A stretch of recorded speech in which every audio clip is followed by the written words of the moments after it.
Good afternoon, everyone. I'm Dr. Palvi Sharma from the Department of ECE, School of Engineering, Design and Automation, GNI University, Fagwada.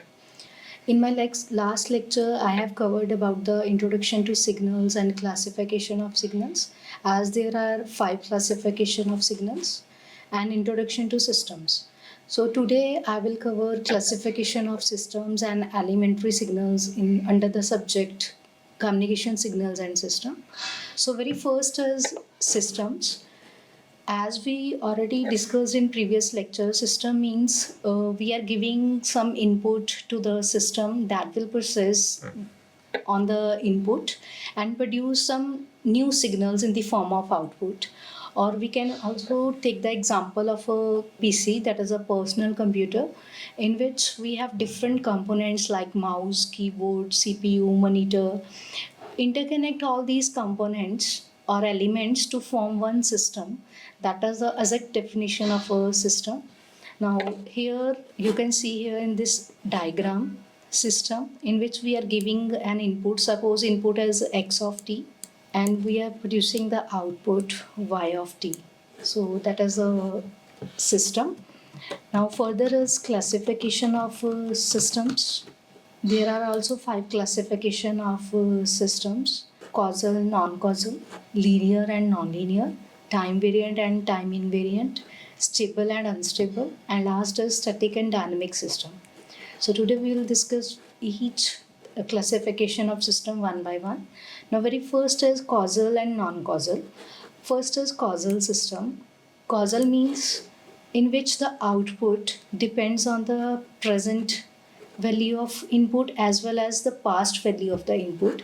Now you can see in this example y of n, in which n is time, present time is n. Here the output y of n depends on x of n and plus 2 x of n minus n. What is this x of n minus 1? That means the signal, input signal having a time value n minus 1, that is a past value of input, whereas n is present time. So this is the example of a causal system. But in non-causal system, the output, non-causal system is also called anti-causal, in which output y of n depends on present, past as well as future values of the input. Now here the example, here in the output the time period is n. N is in discrete form. We can also take here t for continuous. N is a present time, so x of n is a present input, but this x n minus 1 is past input, whereas this xn plus 1 is future input. So here the output depends upon present, past as well as future value of input. So that type of system is called non-causal system or anti-causal system. Now next is linear and non-linear system. Now very first is linear. Linear means that follows or obeys the principle of superposition. Superposition includes 2 types of property. One is additivity and second is homogeneity, that is called scaling. Now what is additivity? Let us suppose we are giving input A to the system, then output is X, and giving the input to the second system, that is B, and the output of second system is Y. And then when we are combining both the inputs, that is A plus B, then output is equal to X plus Y. So that is a additive property in a linear system. Second one is scaling. Scaling means with some constant we are scaling the input. Let us suppose we have an input A that are giving to the system with a scaling factor K. Now what's the output in this case? That will be the output of A as X, but with the scaling factor output will become K into X. So K is here is a constant. So these two are the properties of superposition principle under a linear system. And what is non-linear? That does not obey a superposition principle. It can be a product of any variable and their functions. Non-linear functions are there like sine, cos. So these are the examples of non-linear system. Now next we will discuss the whether the system is linear or non-linear with the help of one example. Now you can see here the question has output y of t is equal to x of t. What we have to do here, we have to check whether the system is linear or not. Means we have to check the linearity. So there are two steps to find out whether the system is linear or not. Very first step is first divide the input into two parts. Now you can see here the input as x of t. So divide the input into two parts. One is x1t and second is x2t. Then pass these two inputs to two different systems. For first input, the system is 1 and second from the system 2. When we are passing the inputs from the system, we will get some output. Let us suppose here the output is y1t and here we have achieved the output, that is y2t. So after combining both the outputs, we will achieve one single output with the help of adder. So here we achieve the output, that is y1t plus y2t, or y1t is equal to x1t and y2 is equal to x2t. So what's the output here? Let us suppose the total output is y dash t, that is equal to x1t, but we have given at the system 1 input, plus x2t. Now in the second case, what we have to do here, first combine the inputs. Now x1t and x2t are the two inputs. So very first we have to combine here both inputs, x1t plus x2t. Then instead of passing these inputs to different systems, now what we have to do, as we have combining both the inputs, pass it into a single system. Now what's the output here? Output is y double dash t, and that is equal to x1t plus x2t. Now in the end, now both the steps have been applied. Now what we have to check? We have to check the output in both the cases. If it is same, let us suppose if our output is y dash t is equal to y double dash t, that means system is linear. If both are not equal, that means the system is non-linear.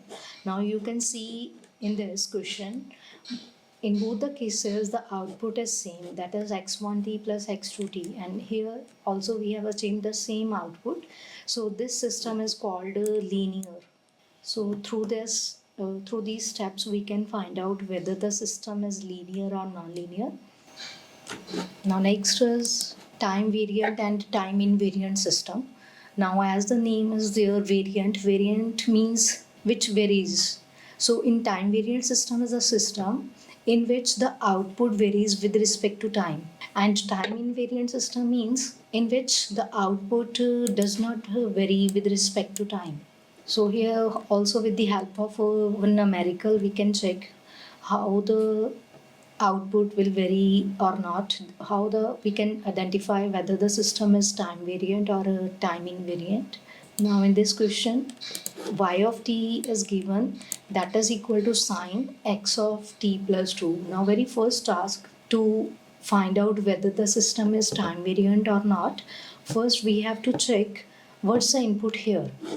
Always input is the function of x. Instead of x we can also take different functions or variables, but in this question x is the input, and what's the input here, that is x t plus 2. And in the last, what is the sine? Sine is an operation on that input. Now how to check whether the system is time variant or invariant? Again here we have two steps to check the condition for time variant and invariant. Very first step is delay the input only by k unit and represent the output by t comma k. So delay the input by k units. As you can see here, the input is x t plus 2. So here time is t, that will be delayed by k units. Then you will get y t comma k is equal to sine x t minus k plus 2. In the second step, what we have to do, whatever given in the question, you have to simply just replace the time t by t minus k. Now observe the question where the t, here we have a t variable, in the input we have t plus 2. So replace the time with the t minus k, then the output is equal to yt minus k. that is equal to sine x t minus k plus 2. Now here we have achieved two outputs. One is yt comma k and second is yt minus k. If both the equations are same, getting the same output, that means with respect to time, our output does not vary. Now you can see here we have a time t, but here we have time t minus k. So, but in both the cases, output does not change or vary. That means the system is time invariant. If in case we have achieved the output like this, ki y of t minus k is not equal to yt comma k, then we can say the system is time variant. So these are the following two steps. There are the very simple two steps. First is just delay the input by k units and represent the output yt comma k. But in the second case, what we have to do, simply replace the time t by t minus k. So fourth type of system is stable and unstable system. Stable means bounded input produces bounded output. If we are bounded the input, let us suppose our input is -1 to 1. That means we can say this is a bounded input, fixed time limited input. So in a stable system, bounded input produces bounded output. So every bounded input results in a bounded output. Now you can see here bounded means fixed value of an input or a value must be less than infinity. That is the condition for input. X of t less than equal to some finite number. This mx is a finite number that must be less than infinity. Now if the input is bounded or less than some finite number or equal to some finite number, then output is also bounded. So y of t less than equal to m of y and less than infinity. My is again a finite number for the output. So this is a way how we can check whether the system is stable or not. But what is unstable or not unstable? In which bounded input produces unbounded output. Unbounded means our output approaches the value of infinity or minus infinity. That is the case of unbounded output, in which the response or the output is not bounded or a time limited. And the last type is a static and a dynamic system. Static means a memoryless system. Memoryless means we can't store the data and we can't use it for a future purpose. So in this type of static system, the output only depends on the present value of the input. Now you can see here, as we know, as per the Ohm's law, V is equal to I into R. V is voltage, I is current, and R is the resistance. Now we have to find out the value of the current for a particular time. Then the formula will become I of t is equal to V of t over R. Now if we are changing the value of the voltage, then we will get some change in the current. So here the output I of t at time t, that is a present time, depends on the voltage V of t at the present time t. So this type of system is called a memoryless system. Does not have a memory to store the information. So opposite to this static system is called a dynamic system. Dynamic system means a system with a memory, having some memory to store the information, and we can use that information for future purpose also. So in dynamic system, the output of the system depends on present, past, and future values of the input signal. Now you can see here the example. Here the present time is n. So output depends on x of n, that is the present time. X of n minus 1 means past time. We can also write here 1 by 2 x n plus 1, that is a future time or future value of input. So in this example, the output y of n depends on a present value of input, past value of input, as well as future value of input. So pen drive, hard disk are the best example of this dynamic system, a system having some memory to store the information. So these 5 are the classifications of the system that we have discussed today. Very first is causal and non-causal. Causal means in which the output depends on present and past value of input. But in the case of non-causal, the output depends on present, past, and future value of input. So, and second is linear and non-linear. That is, linear means that obeys or follows the superposition principle, and linear means that does not obey or follow the superposition principle.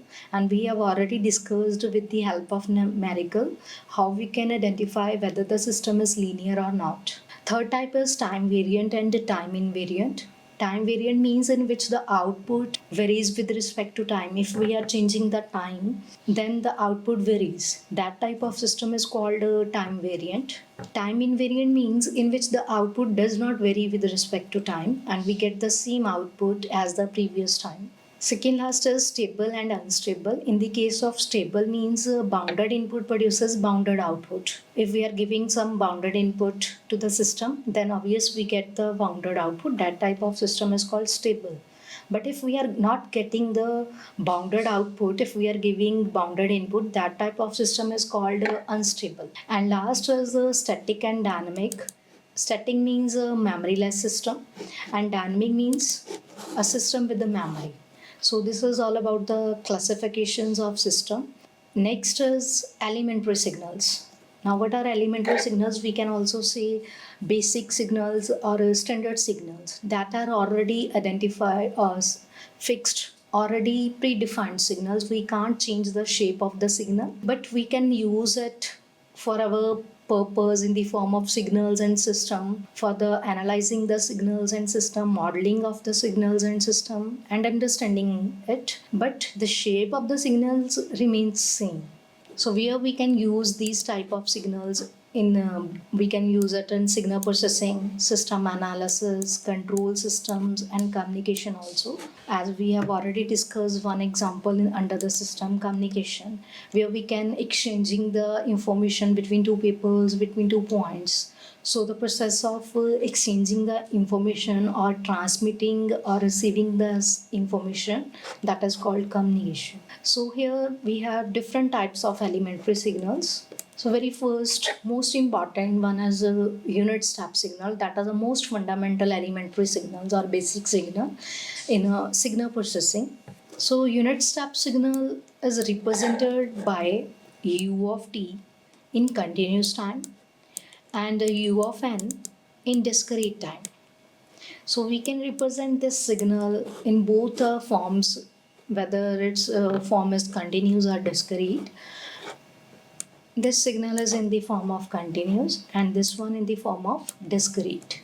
Now you can see or observe in the figure or a graph what is unit step signal in continuous. A signal having a value 1 but only for a time t is equal to 0 or greater than 0. Let us suppose here we have a value infinity. That means 0 to infinity we have a value 1 for unit step signal. But what about the negative values of t? For less than t less than 0, we have a value 0.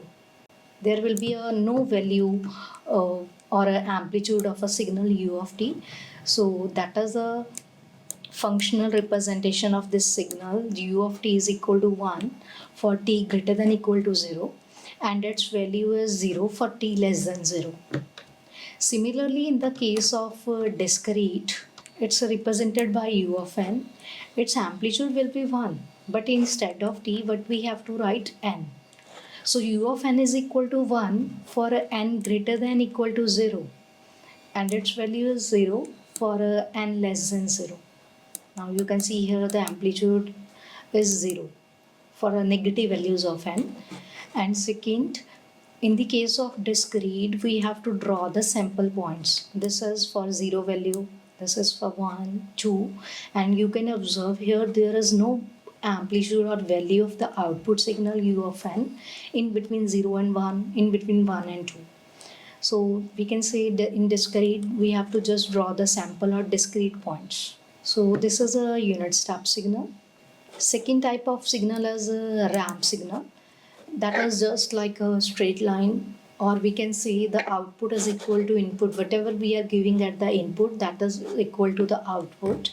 So again, it's represented by r of t for a continuous time and r of n for a discrete time. And what is this r of t? Its value is equal to t. What is t? That is input. R of t is output. So R of t is equal to t for t greater than 0 only. You can see in this graph, the signals or graph starts from 0 only. And what about the negative values of t? Its value will be 0. So for t less than 0, the signal, unit ramp signal is 0 and its value is t for t greater than equal to 0. And opposite to continuous is a discrete signal.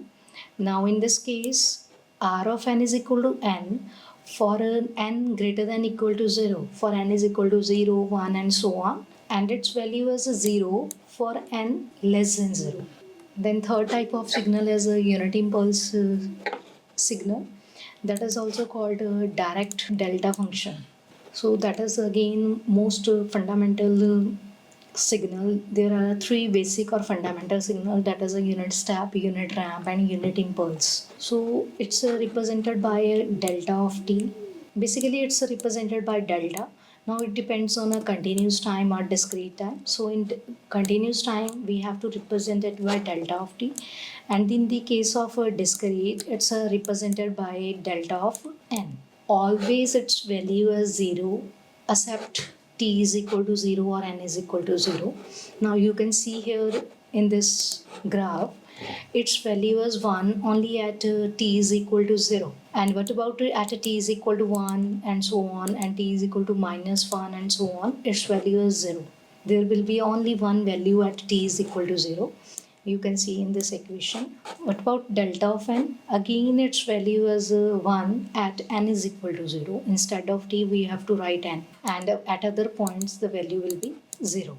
So these three basic signals are used for a signal processing analysis of a signals in system. So fourth type of signal is a rectangular signal or rectangular pulse, also we can say it gate function. It's represented by erect, as the name is rectangular. So it's represented by RECT, rect, small t, that is a signal varies with respect to time t, over capital T. Now what is this capital T? That is called width or duration of the pulse. Now as in this example or graph, what is the duration of the pulse? That is A. That is A by 2 to minus A by 2 to A by 2. Now you can see here it's A by 2 minus of minus A by 2.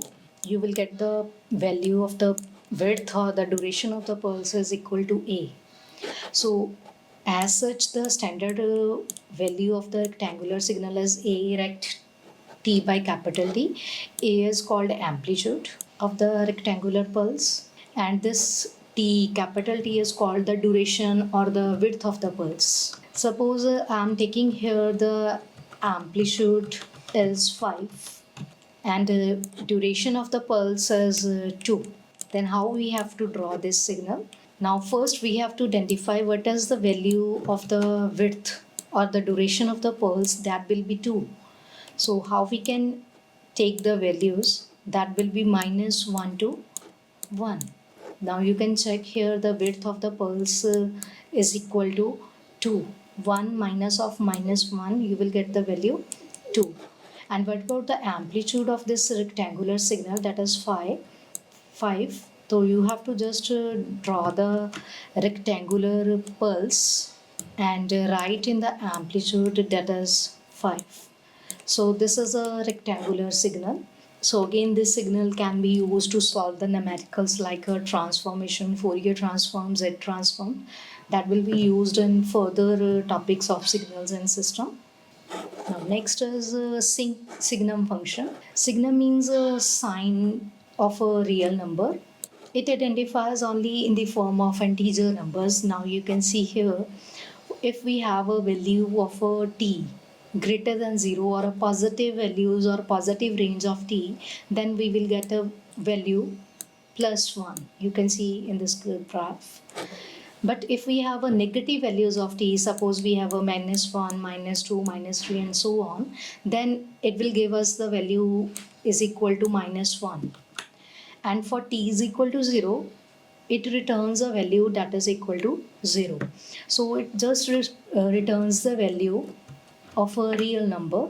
That will depends on the input. If we are giving the input positive, if we are giving the input positive like a 0, not 0, 1, 2 and so on up to infinity, then it will return the value plus 1.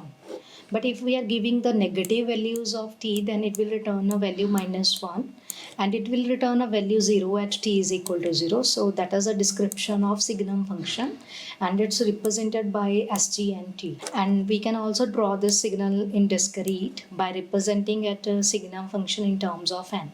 But it returns the same value. For a positive values of n, it will return plus value 1, 0 for a n is equal to 0, and it will return minus 1 for negative values of n. So that is a signum function. Next is a sinc function. It's represented by sinc of t, that is equal to sine pi t over pi t.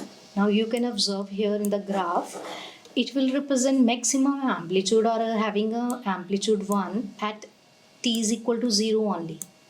But as the value of the n t increases towards positive side or a negative side, it will give us the 0 amplitude. For a plus minus 1, for plus minus 2, you will get a value of the amplitude that is approximately equal to 0. So that is a sinc function.